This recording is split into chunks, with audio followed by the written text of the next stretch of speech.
Yan, kukuha lang tayo ng kaunting video rito mga kapatid. At dito kami sa damuhan. Ito yung mga daan ng kabayo yan. Nadaanan ng kabayo rito.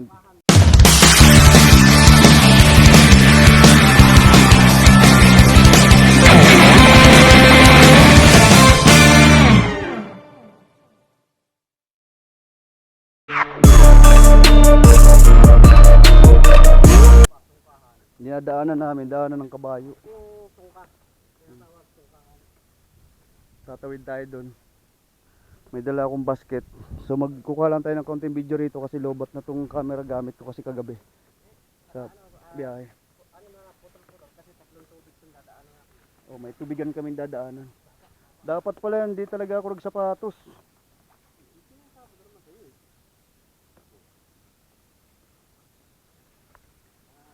Ayun oh, tatawiran namin oh. May sapa. Daanan kasi ito ng kabayo. Aray ko, kinagat na ako ng amtek. Langgam ako eh, tamis na siguro ako eh. Sapatos eh.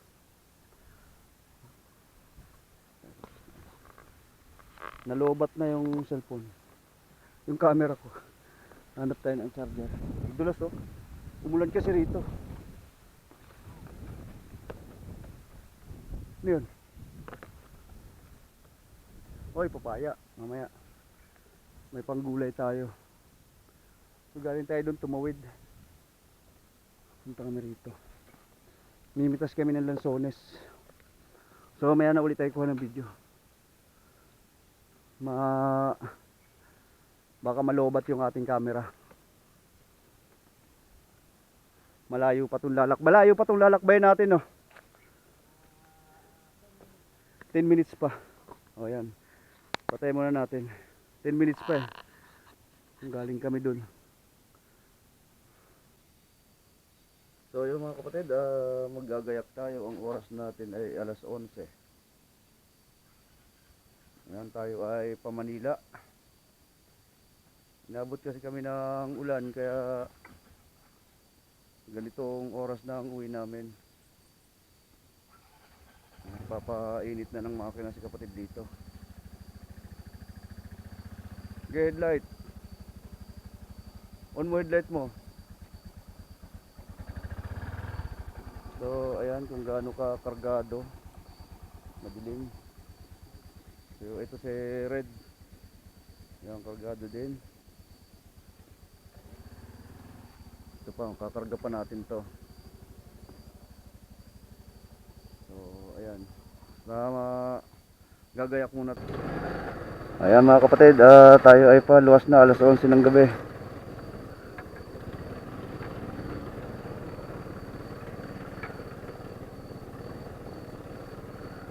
Sana di tayo abuti ng ulan sa kalsada.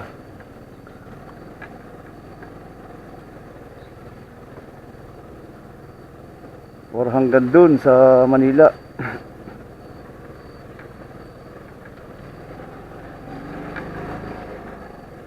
Kargado yung mga motor namin na saging.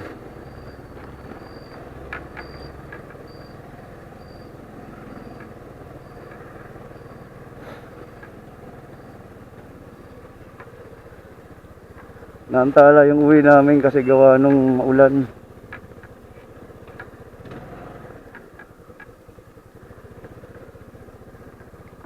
Dandahan kapatid na, madulas.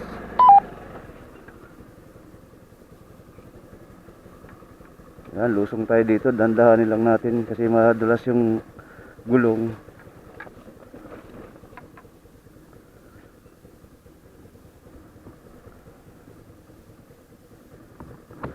Okay, yan, si kapatid dito.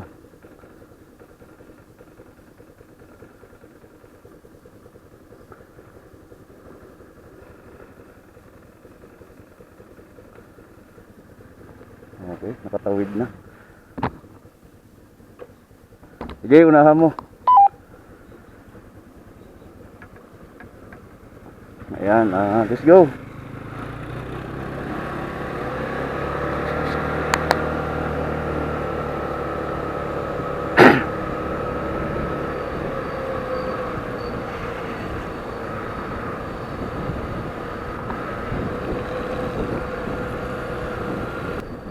Nga pala mga kapatid, nagpapabili pala ng ano si Makmak ng tawag nito, suka. Hindi na tayo makakabili, sarado na yung mga tindahan.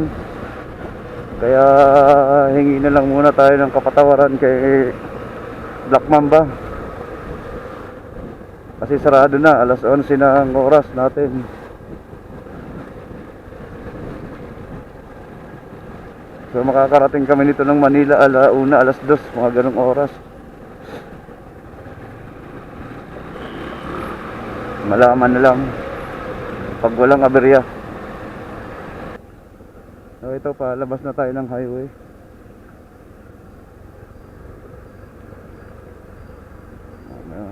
Ano tayong biyahe natin ngayon, medyo mabilis-bilis kasi wala nang mga sasakyan masyado. Mangilan-ngilan na lang. Kasi ano na eh, alas 11:20. Yan, dito tayo sa highway.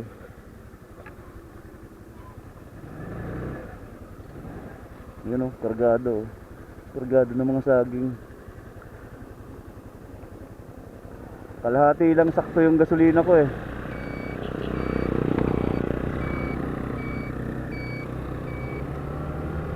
Okay, let's go mga kapatid.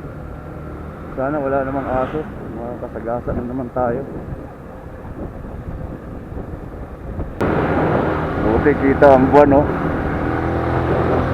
Makita ang buwan, ibig sabihin medyo maganda na ang panahon.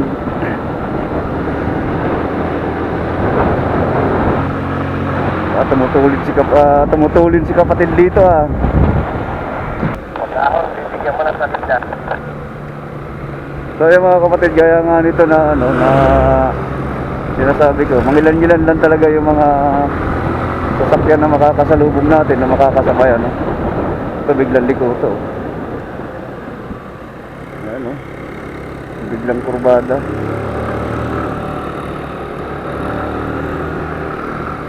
Dapat yan, ingat kapag paakyat o kahit palusong.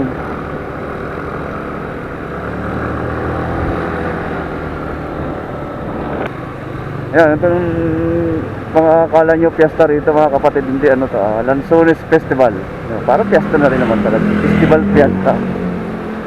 Yan, gano'n sila rito, nag-celebrate ka ngayong araw, linggo. So ano pa naman, mahaba pa naman ang oras para magbukas ng ano na. Yan, Lanzones Festival dito. Maganda rito, nadaanan namin ng gabi, may mga parada. Lalo kanina may parada daw. Kaya nyo, grabe, itik na itik talaga sa mga ano yung ganito. Mga dahil pamigising. Barok pala yun. Sabagay, piyesta kasi. Ayan, dahil pang tao.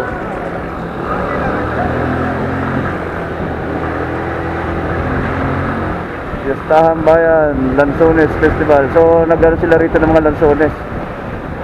Yun ang kanilang pinarada dito. Maganda na ano, pag probinsya talaga, oh. Magaganda yung mga banderitas. Hindi siya tinipid, di kagaya sa ibang nagpipiesta, tinitipid ng kada barangay. Dito, tingnan nyo, etik na etik talaga. Ganda, oh. So, paliko na tayo dito. Ang dahil pang tao.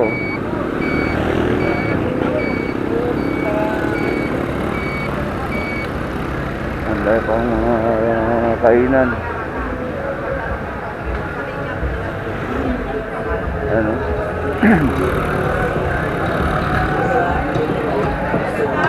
Meron pa rito. Dahil pa, oh.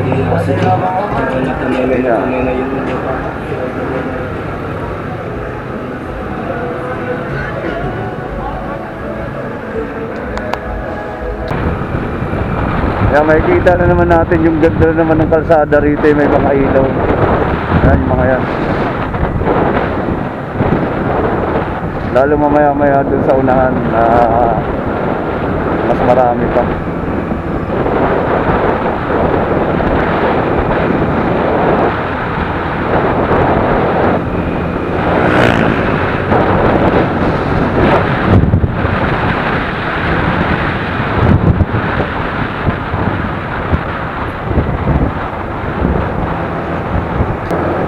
Ayan o, may ilaw. Ay, sarap. Sarap lang talaga magbiyahe sa gabi mga kapatid. Unang-una kung bakit pinakamaganda magbibiyahe sa gabi, kita natin yung mga sasakyan sa kurbadahan, ano? Kita natin kung tayo may kasalubong o tayo may makakasabay na sakyan. Lalo sa kurbada kasi siyempre doon tayo dapat nag-iingat sa mga ganyang ano, yung paliko. Gaya nito rito. Alam natin magdadaan-dahan dito. Two-way lang pa dito. At malalim dito. Excuse me. So, ayun o. Kaya ako pag naglo-long drive ako, lalo kapag ako lang mag-isa mga kapatid, binibiyahe ko niyang gabi. Haba, walang kasabay oh. Walang kasalubong. Ayan mga kapatid oh.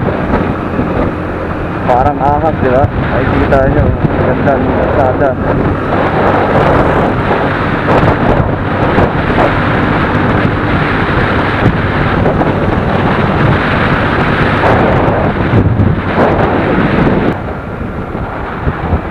Ay, baklan tayo habang maluwag.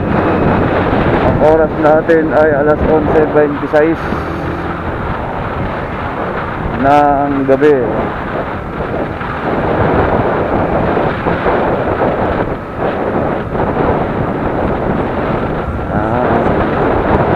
Dalawa lang kami sa kalsada ni kapatid dito.